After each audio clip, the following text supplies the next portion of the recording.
오늘 말씀의 제목도 한번 따라하겠습니다. 주님과 함께 쓰임받기 원합니다. 오늘은 세 가지 의미를 가진 주일입니다. 첫째는 종려주일인데 종려나무 가지를 잘랐어요. 종려나무 가지는 대추야자예요. 잎사귀가 긴 거 있죠? 동남아나 이런 데 가면 쉽게 보잖아요. 그죠? 중동 지역 가면 그거를 잘라가지고 예수님 오실 때 바닥에 깔았어요. 그리고 그걸 흔들었어요. 이제 종려나무에 의미가 있는데 그건 나중에 말씀 속에 나누겠습니다만 이거를 흔들고 예루살렘에 오시는 주님을 환영했다 해서 따라합니다. 종려주일. 두 번째는 오늘은 고난주일이에요. 예수님께서 이 한 주간 고난 받으셨는데 오늘이 첫날이에요. 예루살렘으로 들어가셨어요. 그래서 월요일은 성월요일, 성화요일, 성수요일이라고 그래요. 그리고 성목요일, 성금요일, 성토요일이라고 그래요. 그래서 월화수도 굉장히 중요했지만 목금토의 의미를 초대교회부터 굉장히 강하게 뒀어요. 그래서 다 성스럽다라는 단어를 붙여가지고 이 한 주간은 그래서 경건하게 보내는 것이 그리스도인의 본분이에요. 세 번째는 따라합니다. 호산나 주일. 예수님이 예루살렘 들어올 때 호산나 했어요. 따라 한번 외칩시다. 호산나, 호산나. 이렇게 종려나무 가지를 흔들면서 오늘 말씀은 베어서 바닥에 깔았다고 이야기하지만 요한복음은 그 종려나무 가지를 들고 환영했대요. 그러니까 깔기도 하고 들기도 하고 흔들기도 하고 호산나 구원하소서, 치유하소서, 회복시키소서 이렇게 예수님을 환영했죠. 예수님이 그 길을 가신 이유는 하나님의 소명 때문이었어요. 소명은 부를 쏘자의 목숨 명자예요. 하나님이 목숨도 걸어야 할 만한 사명을 예수님에게 주셨어요. 목숨을 거는 거예요. 그러니까 예수님께서 그 길을 가실 때 우리가 더 크게 현미경으로 확대경으로 봐야 될 것이 있는데 뭐냐 하면 예수님 혼자 가신 것이 아니라 예수님과 함께 간 사람들이 있어요. 함께 쓰임받은 존재가 있어요. 그래서 우리도 오늘 이 아침에 따라합니다. 주님과 함께 쓰임받기 원합니다. 이런 마음으로 이 말씀을 들으셔야 돼요. 첫째는 오늘 나도 어린 나귀가 될 수 있다라고 믿는 사람이에요. 다 같이 해봐요. 어린 나귀가 될 수 있다. 여러분 종려주일에 가장 귀하게 쓰임받은 존재는 호산나라고 외친 사람도 있었고 종려나무 가지도 있었지만 제일 먼저 주님께 지명을 받았던 나귀예요. 왜 나귀가 귀하게 쓰임 받았을까요? 자, 1절 2절 통해서 보세요. 자, 1절입니다. 같이 읽습니다. 그들이 예루살렘에 가까이 가서 감람산 벳박에 이르렀을 때에 예수께서 두 제자를 보내시며 자, 거리감으로 이야기하면 이렇습니다. 예루살렘이 있고 3km 반경 안에 거리적으로 이야기할게요. 맨 끝에 따라합니다. 베다니, 벳박에, 감람산, 겟세마네 동산, 예루살렘. 거리감으로 이야기하면 이래요. 그래서 베다니는 3km쯤 떨어져 있어요. 그리고 그 중간 지점이 벳박이에요. 1.5km, 1km. 그리고 코앞에가 겟세마네 동산이에요. 겟세마네 동산에서 예루살렘을 보셨고 감람산에서 예루살렘 성을 보셨어요. 그래서 거리감으로 이야기하면 그렇습니다. 자, 이 벳박에 1절에 나오는 감람산 벳박에에 이르러 건너편 마을로, 건너편 마을은 어디냐 하면 베다니예요. 2절입니다. 자, 베다니에 가서 어떻게 하라는 건지 보세요. 시작. 이르시되 너희는 맞은편 마을로 가라. 그리하면 곧 매인 나귀와 나귀 새끼가 함께 있는 것을 보리니 풀어 내게로 끌고 오라. 그 베단이라는 마을에 들어가면은 나귀와 나귀 새끼가 있을 텐데 너희들이 보면 끌고 와라라고 성경은 이야기합니다. 자, 여기서 우리의 궁금증이 있어요. 뭐냐면 우리의 궁금증은 예수님께서 그 마을에 가면 나귀와 나귀 새끼가 매여 있는 것을 어떻게 하셨냐는 거예요. 이게 우리의 궁금증인데 그 답이 성경에 나와요. 4절 5절에 나와요. 자, 보세요. 4절 읽어보세요. 읽습니다. 이는 선지자를 통하여 하신 말씀을 이루려 하심이라 일렀으되 이미 이것은 예언되어 있는 말씀이라는 거죠. 즉흥적으로 하신 일이 아니라 또 우리 예수님이 하신 일은 어떤 갑자기 그냥 예수님께서 하신 일이 아니라는 거예요. 다 하나님의 그 섭리 가운데에 나귀라는 존재가 있었어요. 또 나귀를 선택하신 이유도 있어요. 따라합니다. 하나님의 일에는 반드시 이유가 있다. 반드시 이유가 있어요. 그러니까 매 순간순간 자리마다 감사할 수 있어야 돼요. 자, 5절인데 이 말씀이에요. 시작. 시온에 따르게 이르기를 내 왕이 내게 임하나니 그는 겸손하여 나귀 곧 멍에 매는 짐승의 새끼를 탓도다 하라 하였느니라. 자, 이 말씀 선지자의 말씀을 이루기 위해서라고 했는데 예수님이 왕으로 예루살렘에 입성할 때에 나귀를 타고 입성한다. 그 이유는 예수님은 겸손의 왕이시기 때문이다 라고 이야기합니다. 자, 이 말씀이 어디 예언되어 있냐면 자, 귀로 듣고 눈으로 보는 겁니다. 스가랴 9장 9절에 예언되어 있어요. 뭐라고 예언되어 있는지 한번 보세요. 같이 한번 읽으세요. 시작. 시온에 따라 크게 기뻐할지어다. 예루살렘에 따라 즐거이 부를지어다. 보라, 내 왕이 내게 임하시나니 그는 공의로우시며 구원을 베푸시며 겸손하여서 나귀를 타시나니 나귀의 작은 것 곧 나귀 새끼니라. 자, 그러나 성경에서 나귀라는 존재는 긍정적인 존재가 아니에요. 발람과 발락 그 사건이 있을 때 하나님의 음성에 순종하지 않는 선지자의 말을 거역하고 하나님의 사자를 보고 두려워 떨었던 그 나귀 말고는 나귀는 어떤 존재냐면 이스마엘을 들락이라고 하는데 들락이 뭐냐면 싸움꾼이라는 얘기예요. 싸움꾼을 이야기할 때 나귀를 이야기했고 나귀는 발정난 음탕한 이런 존재. 아주 그냥 흉측한 그런 존재예요. 또 나귀는 어떤 존재냐면 늘 나귀가 있는 곳에는 불평, 방해, 아주 고집불통이에요. 방해의 상징이에요. 그리고 고집불통의 상징이에요. 그런데 왜 여러분 스가랴 9장 9절에는 나귀를 선택했을까요? 왜 예수님은 나귀를 가서 가져오라 그랬을까요? 그것이 이야기하는 게 뭐냐는 거예요. 자, 그것이 오늘 이 아침 우리에게 주는 메시지가 있습니다. 그것은 뭐냐 하면 주님이 나귀를 귀하게 사용하셨을 때 그 나귀는 부정적인 존재에서 긍정적인 존재 정도로 바뀐 게 아니라 예수님을 싣고 들어간 영광스러운 존재가 됐어요. 그렇다면 오늘도 따라합니다. 나도 나귀와 같은 존재이지만 우리도 음탕하고 주님의 일에 회방자요 나밖에 모르고 주님의 말 아나요? 주의 종이 광고할 때 오죽하면 주의 종 마음을 조금만 알아주세요. 명절 이야기를 제가 명절에 자식이 안 오면 그 부모의 마음이 어떻겠어요? 왜 안 왔을까? 뭐 때문에 안 왔지? 전화하면 또 지금 일하는데 방해되는 거 아닌가? 부모님들 마음, 노부모의 마음이 그렇잖아요. 우리도 주님의 일에 주님의 마음을 모르는 사람들이에요. 자기 뜻대로 고집대로 때로는 주님의 일에 방해자가 됐는데 방해자가 됐는지 아닌지도 모르고 내가 하는 말과 행동이 어떤 영향을 주는지도 모르고 그렇게 살 때가 얼마나 많습니까? 그러나 중요한 것은 이겁니다. 우리도 주님의 사랑에 붙들리면 우리도 귀하게 쓰임받을 수 있다는 소망이 있는 거예요. 따라합니다. 나귀가 쓰임받았다면 나도 쓰임받을 수 있다. 여러분 시편 2편 7절에는 뭐라고 이야기하냐면 오늘날 내가 너를 낳았으니 너는 내 아들이라고 이야기합니다. 나귀와 우리는 하늘과 땅 차이예요. 자, 이사야 43장 1절에는 내가 너를 지명하여 불렀나니 너는 내 것이라 이렇게 명령하세요. 하나님 자식이니까 하나님 눈으로 볼 때 너는 내 눈에는 보배롭고 존귀하고 사랑스럽다. 하물며 나귀, 세상의 짐승인 나귀도 하나님이 귀하게 쓰셨는데 그를 통해서도 우리에게 교훈을 주시는데 우리를 쓰지 않겠냐는 겁니다. 한번 따라해 하세요. 하나님께서 놀라운 계획을 나에게 두고 계신다. 그러니까 순간순간 자리마다 감사함을 잃어버리시면 안 돼요. 영혼이 답답한 분들 혹시 계시죠? 왜 그럴까요? 감사를 잃어버려서 그래요. 예배가 힘을 잃은 분들 계시죠?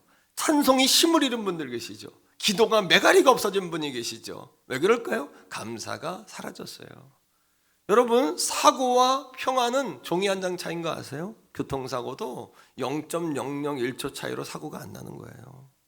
교통사고도 머리카락 하나 차이고 종이 한 장 차이예요. 이거 기적 아닙니까? 저는 매일 살아갈 때마다 내가 죽을 수 있는 기회가 너무나 많다. 그러나 하나님의 보호하심과 도우심으로 여기까지 왔다. 오늘 영상을 보고도 그런 생각하지 않습니까?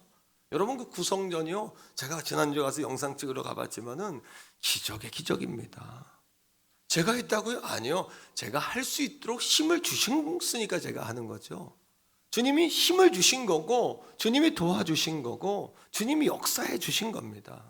오늘도 하나님께 쓰임 받는 사람은 나도 어린 나귀가 될 수 있다라는 소망과 꿈을 갖는 사람이에요.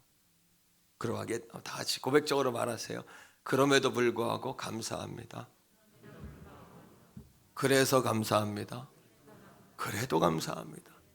또 감사합니다. 감사합니다. 우리가 여러분 지금은 이해가 되지 않아요. 왜 이런 일이 내게 있을까? 불평불만할 때가 많잖아요. 하지만 우리 그런 얘기 잘하죠. 지나고 보니까 그때 참 그게 다행이었어.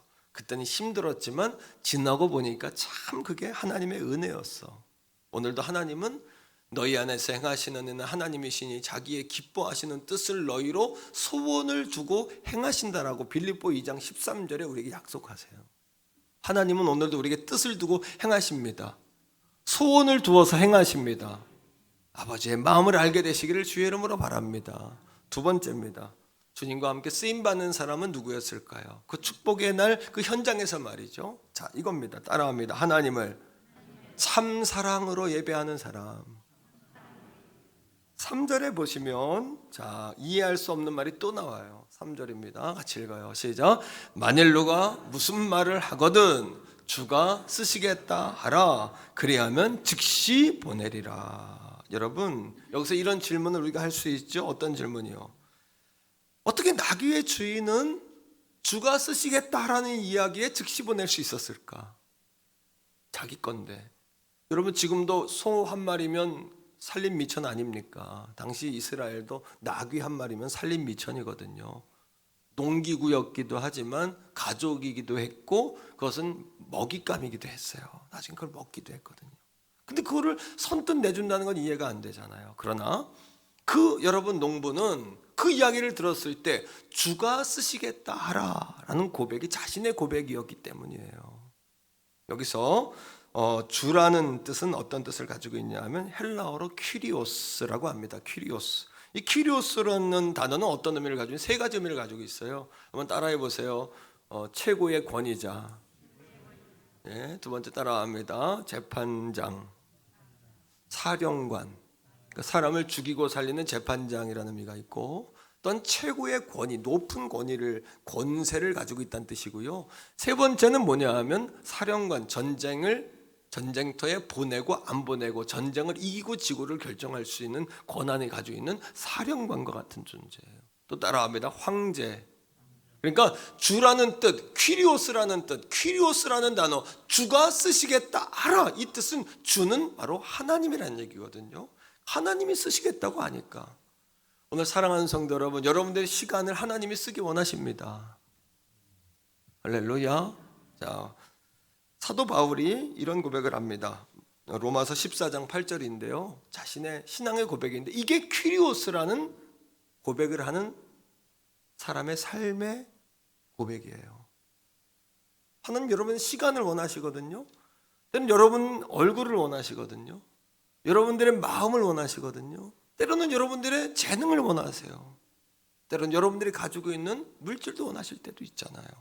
우리는 내가 하나님을 위해 쓰지 않으면 그건 내가 쓸 수 있을 거라고 생각하지만 하나님을 위하여 시간을 쓰지 않는 그 순간 여러분 시간은 낭비될 수 있다는 사실을 기억하셔야 돼요.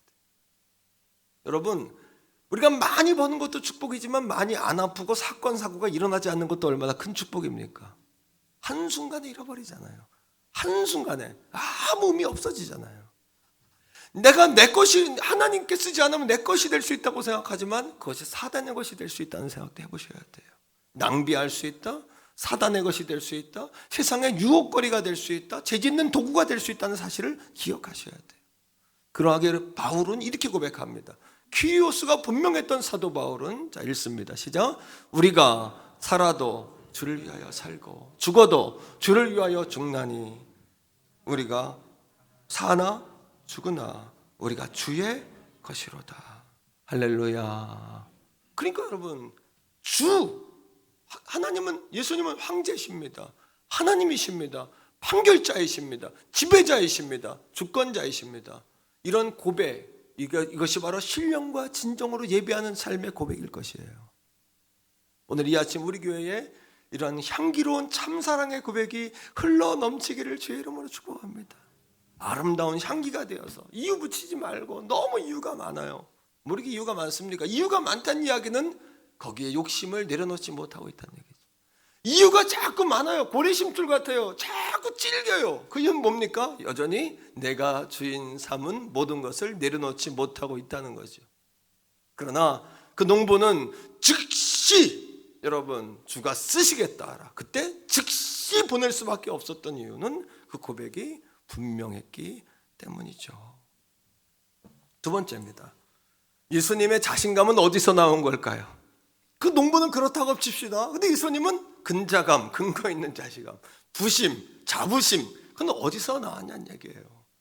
어떻게 생각하십니까? 어떻게 즉시 보낼 것이다 라고 확신할 수 있었을까요? 예수님의 자부심 말입니다.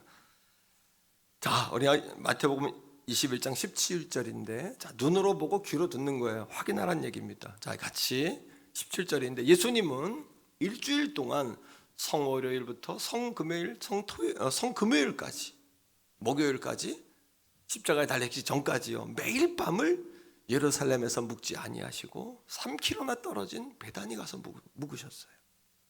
거기에서 힌트가 있다는 이야기예요. 자, 읽습니다. 시작. 그들을 떠나 성 밖으로 베다니에 가서 거기서 요하셨어요. 베다니 가서 주무신 거예요. 예루살렘에서 주무신 게 아니에요. 밤마다 베다니로 나가셨어요. 그 이유가 뭐냔 말입니다. 자, 베다니라는 단어의 의미는 뭐냐면 슬픔의 집이란 뜻이에요. 슬픔의 집, 또 가난한 사람들의 집.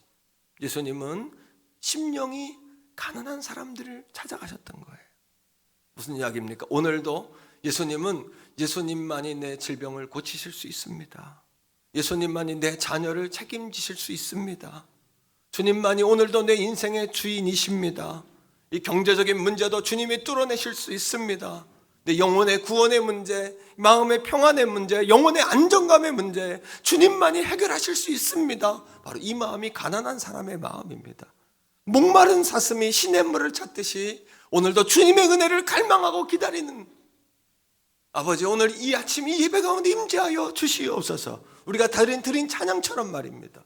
오늘도 성령은 하늘을 여러분 운행하십니다. 그러다가 어느 곳에 착륙하시냐 하면 그렇게 주님을 사모하는 자들의 마음에 착륙하시는 것이죠. 그들의 예배에 착륙하시는 것이죠. 오늘 우리 가운데 함께 하시는 것이죠. 할렐루야. 뿐만 아니라 베다니에는 누가 있었습니까? 예수님 방문하실 때마다 식사를 열심히 준비했던 마르다가 있었죠. 주님을 시장하심을 알고 주님을 먹이기 위해서 드시도록 준비했던 마르다. 그리고 식사가 맞춰진 후에 예수님이 손과 발을 씻고 자리에 앉아 말씀을 전하실 때 그 발 밑에서 턱을 개고 앉아 예수님 말씀하실 때마다 고개를 끄덕이며 아멘입니다, 아멘입니다, 주님 할렐루야, 아멘입니다, 사랑합니다, 감사합니다, 그랬군요. 말씀을 들었던 마리아가 있었잖아요. 그러니 밤에 주님이 베다니까지 가는 거죠. 그곳에는 주님의 명령, 예수의 이름으로 나사로야 나오라 명령할 때 그 죽었던 나사로가 살아났던 그 나사로가 있지 않았습니까? 저분이 나를 살렸습니다. 저희가 나를 살렸습니다. 저분이 아니라면 나는 살아날 수 없었습니다. 나사로의 사건을 통해 베다니의 많은 유대인들이 예수님을 믿었거든요. 그러니까 그 사람들, 예수님이 올 때마다 환영하는 거죠. 따라하면 예수님은 환영하는 곳에 있기를 기뻐하신다. 오늘도 예수님은 환영하는 곳에 임하시는 분이죠. 오늘도 예수님은 초청하는 분에 임하시는 분이죠. 오늘 사랑하는 성도들이요, 기계적으로 예배할 것이 아니라, 기계적이라는 건 뭡니까? 시간이 됐으니 이 자리에 앉는 게 기계적 아닙니까? 그런 예배 능력이 없죠.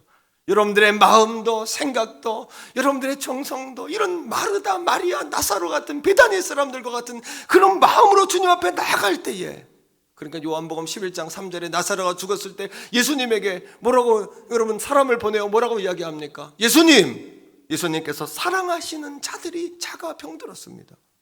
이런, 여러분 예수님도 즉시 보내리라 근자감, 근거 있는 자신감으로 이야기했지만 베다니 사람들도 자신이 있었어요. 그렇게 말하면 주님이 오실 거라는 자신감이 있었던 거예요. 그러하니 따라합니다. 예수님 안에 베다니 사람들이 있었고 베다니 사람 안에 예수님이 계셨다. 이것이 예배의 정의 아닐까요? 오늘 여러분 이 고난 주간에, 이 한 주간에, 성스러운 한 주간에 첫 시간을 예배로 시작했으니 이 한 주간도 예배로 경건하게 승리하기를 바랍니다. 이 고난의 시간을 지나 돌아오는 주일 부활의 아침에 부활에까지 다다르는 여러분 될 수 있기를 주의 이름으로 축복합니다. 여전히 나는 나귀와 같지만 고집불통이고 내 상황 속에서 주님 바라보지 못하고 여전히 내려놓지 못한 인생을 살고 있지만 그럼에도 불구하고 여전히 나를 찾아오시는, 말씀을 통하여 나를 찾아오시고 오늘도 날 치료하시고 주의 음성을 들려주신 그 주님 앞에 말입니다. 자, 그러하기에 예수님께서 마지막 십자가에 죽으시고 살아나신 후에 부활하시고 40일에 승천하십니다. 승천하실 때 예루살렘에서 하지 아니하시고 다 사람들을 몰고 베다니까지 가세요. 그럼 베다니에서 부활 승천하시고 그 사람들이 부활 승천한 예수님을 바라보며 기뻐하며 예루살렘으로 다시 돌아갑니다. 그들이 500명이라고 성경은 이야기하죠. 그 가운데 120명이 마가의 다락방으로 들어가잖아요. 그리고 그들이 기도할 때 성령이 임하잖아요. 자, 누가복음 24장 50절로 53절이에요. 이 말씀을 눈으로 보고 귀로 들으세요. 시작. 예수께서 그들을 데리고 어디까지? 베다니 앞까지 나가서 손을 들어 그들을 축복하시더니 51절 축복하실 때에 그들을 떠나 하늘로 올려가 승천하셨다는 거예요. 자, 52절입니다. 그들이 예수님에게 경배했어요. 큰 기쁨으로. 왜 기뻤을까요? 말씀하신 대로 살아나셨고 말씀하신 대로 승천하시는 그 현장을 눈으로 본 겁니다. 그러니 기쁨 충만해서 그들이 흩어지지 않고 53절입니다. 시작. 늘 성전에서 하나님을 찬송했어요. 찬송할 때 어떤 역사가 일어났습니까? 오순절 마가 다락방에 성도들 머리 한 사람 한 사람 위에 성령이 불로 임했대요. 그 공간에 단체로 임한 게 아니라 사도행전 2장을 보면 각자의 머리 위에 하나씩 임했어요. 오늘도 무슨 얘기일까요? 많은 성도가 예배하지만, 한국교회가 예배하지만 어떤 교회는 성령이 임하고 어떤 교회는 성령이 안 임할 수 있다는 이야기고, 많은 성도가 한 자리에 모여 예배하지만 어떤 성도 머리엔 예배가 주님이 받으시는 예배를 통하여 성령이 임하는데 어떤 성도의 머리 위에는 성령이 안 임할 수도 있다는 얘기 아닐까요? 설교자도 어떤 설교자 머리 위에는 성령이 불꽃처럼 임하고 있는데 어떤 설교자에는 성령이 메마를 수도 있다라는 우리의 경고의 메시지, 소망의 메시지 아닐까요? 사랑하는 성도 여러분, 500명의 성도가 예수님의 승천을 목격했지만 120명의 그 120명은 대부분 다 베다니 사람들이었어요. 베다니 사람들이 주님과 함께 머물면서 참 사랑으로 주님이 내 안에 계시고 내가 주님 안에 계시고, 요한복음 15장 5절의 말씀처럼, 요한복음 15장 7절의 말씀처럼 내가 내 안에 내 말이 너희 안에 구하면 무엇인지 원하는 대로 구하라 그리하면 이룰 것이라. 아버지는 농부여 나는 포도나무니 너는 가지니 너희가 나를 떠나서는 아무것도 할 수 없음이라. 이 고백처럼 말입니다. 그러니 예수님의 자신감은 어디에서 나왔냐면 즉시 보내리라. 어디서 나왔을까요? 그들을, 주님을 사랑하는 그들의 신앙이지 않았을까요? 왜 그럴까요? 예수님은 예루살렘 성을 이날 처음 방문한 게 아니지 않습니까? 그전에도 7번, 8번씩 예루살렘 성을 방문했고 그 가운데 한 번이 오늘 아닙니까? 그 전에 베다니도 방문했고 예루살렘 성도 이미 방문했고 그들도 예수님에 대해 다 알지 않습니까? 오늘 사랑하는 성도들이여, 성전과 가정에서 예배하는 성도들이여, 우리도 예수님에 대해 다 알지 않나요? 하지만 2020년 오늘 이 아침 4월 10일의 주일 이 아침에 우리에게도 찾아오시는 그 어린 양이신 예수님을 환영하는 저와 여러분 될 수 있기를 바랍니다. 그 예수님이 우리 교회에 충만하시기를 주의 이름으로 소원합니다. 여러분, 세 번째 따라합니다. 호산나를 외치며 주님의 증인으로 살자. 여러분, 자 8절 보세요. 자, 나귀를 타고 예루살렘 성으로 입성을 해요. 8절 다 같이 읽어요. 시작. 무리의 대다수는 그들의 겉옷을 펴고 다른 이들은 나뭇가지를 베어 길에 펴고. 이 나뭇가지가 종려나무 가지 아닙니까? 자, 여러분 이런 겁니다. 종려나무 가지를 흔들었다는 것은 그들의 신앙의 고백이에요. 그러니까 오늘 한 번 더 흔드는 마음, 그냥 호산나 하지 말고 호산나 하셔야 돼요. 시작. 호산나. 이 종려나무 가지는 하나님의 백성이라는 뜻이에요. 나는 하나님의 백성입니다. 왜 그럴까요? 종려나무 곁에는 항상 샘물이 있어요. 그러지 않으면 광야에서는 종려나무가 자랄 수가 없어요. 출애굽할 때 이스라엘 백성들이 먹을 물이 없어가지고 고통을 받을 때에 하나님께 12개의 샘이라는 엘림이라는 샘을 만나게 하시죠. 12개의 엘림의 샘 옆에는 뭐가 있었습니까? 70그루의 종려나무가 있었단 말이에요. 따라합니다. 종려나무 옆에 샘이 있고 샘 곁에는 종려나무가 있다. 바꿔 이야기하면 이런 거예요. 하나님 옆에 하나님 백성이 있고 하나님 백성 곁에 하나님이 계신다. 나는 하나님의 백성이라는 종려나무 가지는. 두 번째, 종려나무 가지는 번성과 축복을 의미합니다. 히브리어에서 종려나무라는 단어는 히브리어로 타마르예요. 타마르. 따라합니다. 타마르. 이 타마르라는 단어는 여러분 번성한다라는 뜻이에요. 유다가 여러분 자식이 없었어요. 왜? 아들들이 다 죽고 며느리만 남았어요. 그 가운데 다말이라는 며느리를 통해서 하나님께서 대를 잇게 하세요. 마태복음 1장에 보면 예수님이 조생 가운데 유다는 다말에게서 이런 단어가 나옵니다.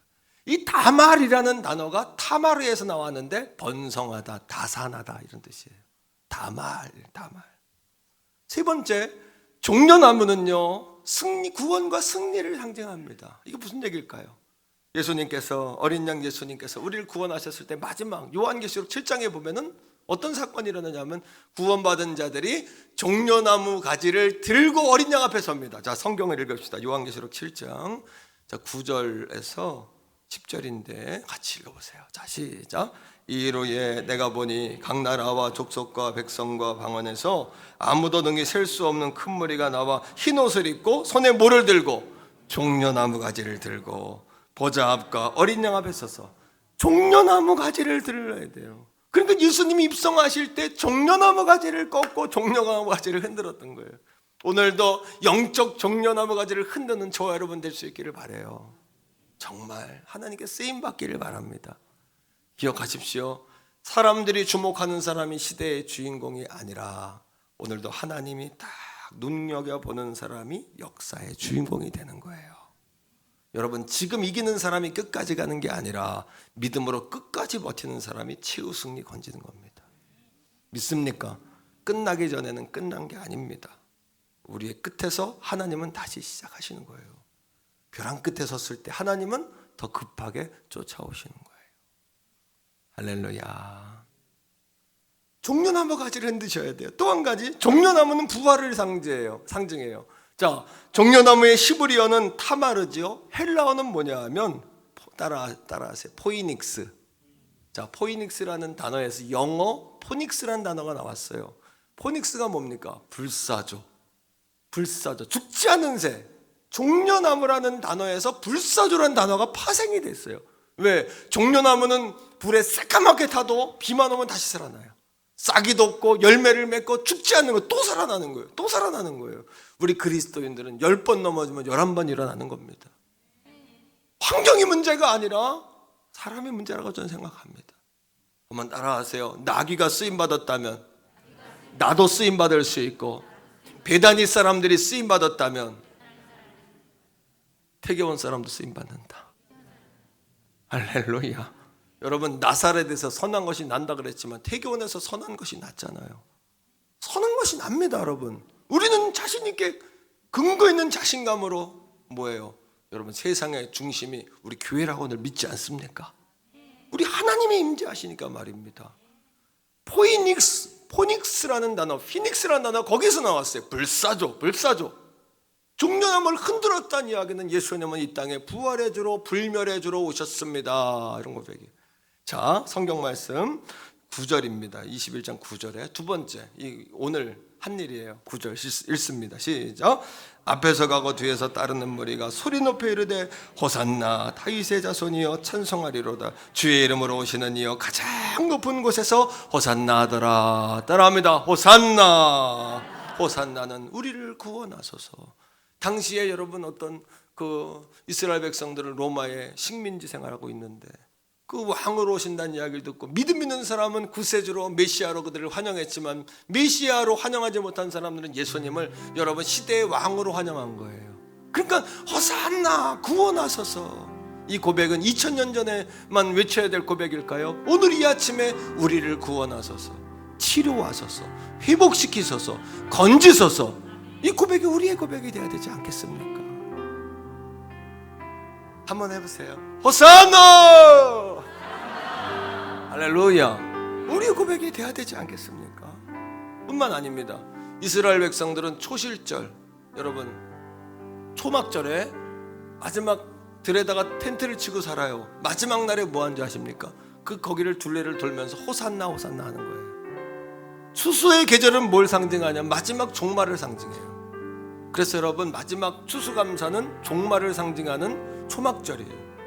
그들이 거기를 돌면서 왜 여러분 호산나를 외쳤을까요? 마지막 주님이 오시는 그날에 우리가 외쳐야 될 말이 구름 타고 이 땅에 재림하시는 왕 중의 왕, 만왕의 왕, 나의 주 목자, 나의 사랑 예수, 나의 사랑 예수님. 그 예수님을 우리가 부를 호칭이 뭐냐면 호산나예요. 호산나. 마라나타는 주 예수여 속히 곧 오시옵소서, 이런 고백이지만 호산나는 주님을 만난 현장에서 부르어야 될 고백이에요. 우리 그 주님을 생각하며 한 번 더 해요. 호산나! 이렇게 외치셔야 돼요. 우리가 외쳐야 될 말이 이거예요. 호산나 오시옵소서, 구원하소서. 누가복음 22장에 예수님께서 성목요일 저녁에 베드로와 요한을 불러요. 얘들아, 예수님 너 이 도성에 들어가서 어떤 여인이 물동이 일고 갈 거야. 물동이 일고 가는 그 여인이 집으로 들어가고 쫓아 들어가라. 황당한 이야기 아닙니까? 남자와 여자가 유별한데 여인을 보고 쫓아 들어가라니요. 쫓아 들어가서 그 여인에게 말해라. 선생님과 우리가 오늘 저녁에 먹고 쉴 방이 어디 있느냐. 뜬금없는 얘기죠. 그 객실이 어디 있냐고 물어보라는 거예요. 그 여인에게. 놀랍게도 그런데 그 여인이 그 얘기를 듣고 그 제자들을 다락방으로 인도하는 거예요. 거기가 바로 그 여자가 마리아고 그 마리아의 아들 이름을 사용해서 마가 요한의 다락방이다. 마가의 다락방이라고 오순절 마가 다락방을 그렇게 칭하는 거예요. 그럼 여러분 그 여인이 어떻게 그럴 수 있었을까요? 나귀를 지명해 부르신 것처럼 호산나 주님이 예루살렘 성에 입성했는데 혹시 나를 부르신다면 내가 우리 다락방 드려야지. 멈춰있는 사람에게 하나님의 기적은 낭비예요. 여러분들이 멈춰있는 사람, 일하려고 하지 않는 사람, 쓰임받으려고 하지 않는 사람에게 하나님의 기적은 낭비입니다. 하나님은 오늘도 일하는 사람을 통해 역사하세요. 하려고 하는 사람을 통해 일하세요. 주님 내가 순종합니다. 그래서 우리의 신앙은 과거 분사 과거 완료로 끝나면 안 돼요. 아무 소용없어요. ING 현재 진행. 하나님 내가 쓰임받기 원합니다. 그 여인이 그 생각을 가지고 있었는데 그 베드로와 요한이 와가지고 방이 어딨냐 하니까 대뜸 여깁니다. 오늘도 예수님은 우리에게 말씀대로 역사하세요. 내가 너와 함께 하겠다 약속하셨으니 함께 하시는 거예요. 내게 기도해라 부르짖어라 응답하시는 거예요. 두려워하지 마라. 주님이 다 이기시겠다는 얘기예요. 내게 맡겨라 책임지시겠다는 얘기 아닙니까? 예수님은 십자가상에서 죄의 권세, 죄로 인한 저주 권세, 저주가 뭐예요? 가난, 질병, 내 마음의 고통, 인생의 거미줄 같은 여러분이 얽혀서 얽히고 설킨 풀지 못한 문제들 풀 수 있어요. 우리 교회가 날마다 기적을 살았고 성도들이 할 수 있어요. 할 수 있어요. 아멘. 따라합니다. 죄와 저주와 이 저주 때문에 지옥 가잖아요. 사망 권세를 십자가에서 다 이기신 예수 그리스도, 그 예수 그리스도 때문에 승리할 수 있어요. 이 한 주간 여러분, 그렇게 주님의 이름을 전하는 호산나의 이름에 증인되는 전도자로 살기를 간절히 축복해요. 주님 앞에 주님의 마음을 알고 주의 종의 마음을 조금 아는 성전에 나와 예배하는 예배자가 되시기를 축복해요. 여러분, 기도할 때잖아요. 다 주신다고 왜 안 하십니까? 기도할 때 기도할 수 있는 가족들 되기를 축복해요. 그리고 감사하세요. 숨통이 콱콱 막힙니까? 감사한 지 언제입니까? 감사가 사라졌잖아요. 이 한 주간 그렇게 우리 살아보는 이 한 주간 되기를 축복합니다. 주여 한번 부르고, 자, 호산나 3번 해요. 구원하소서, 치료하소서, 회복시키소서, 이런 마음을 가지고 시작. 호산나, 호산나, 간절하게 호산나. 주여 부르고 기도합시다. 주여